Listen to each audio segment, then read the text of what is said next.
Благодарам, почитуван председател на Собранието на Република Македонија, почитувани пратеници, почитувани медиуми, пред се почитуван народе македонски. Пред нас е точка на дневен ред избор на председател и членови на Државната комисија за одлучување во втор степен од областа на инспекцијскиот надзор и прекршочната постапка. Согласно новите закони, прекршочните постапки веќе не се предмет на оваа комисија, значи останува само инспекцијскиот надзор и ќе бидам до крај фер према граѓаните на Република Македонија, реков дека ќе ја следам ова проблематика и сите контроверзности што се однесуваат до неа. Еве сме на финале избор на нова комисија која ќе ја замени старата и ќе продолжи да работи.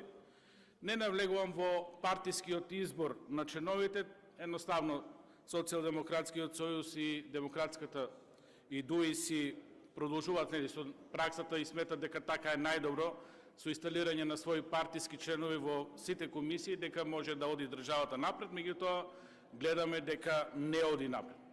Тоа што е контроверзно со овој избор е еден закон кој е предложен во оваа собрание од владеачкото мнозинство, со кој условно требаше да се продолжи мандатот на постоечката комисија се до избор на нова комисија. И еве сега во редовна постапка гледаме дека никој не ја кочи оваа комисија, иако имаме одредени забелешки, реков, околу составот и така натаму, меѓутоа сега се поставува прашањето што со предложениот закон од владеачкото мнозинство во однос на продолжување на мандатот на постоечките членови.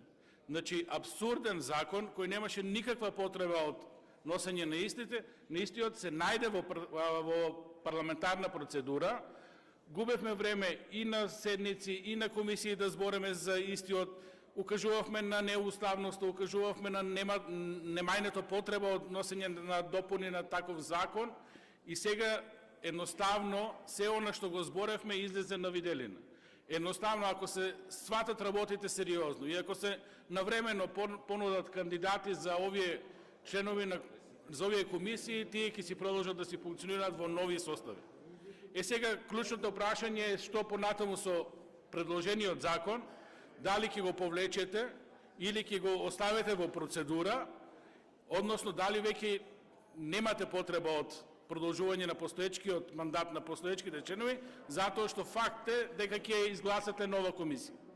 И зошто беше целото тоа тромозење, малтретирање на собранието, со носење на неуставни и предлагање на неуставни закони, за сега да видиме дека абсурдно е такви решенија да се наоѓаат на дневен ред и воопшто да збореме за ситуации што би било кога би било без при тоа да се најде решение.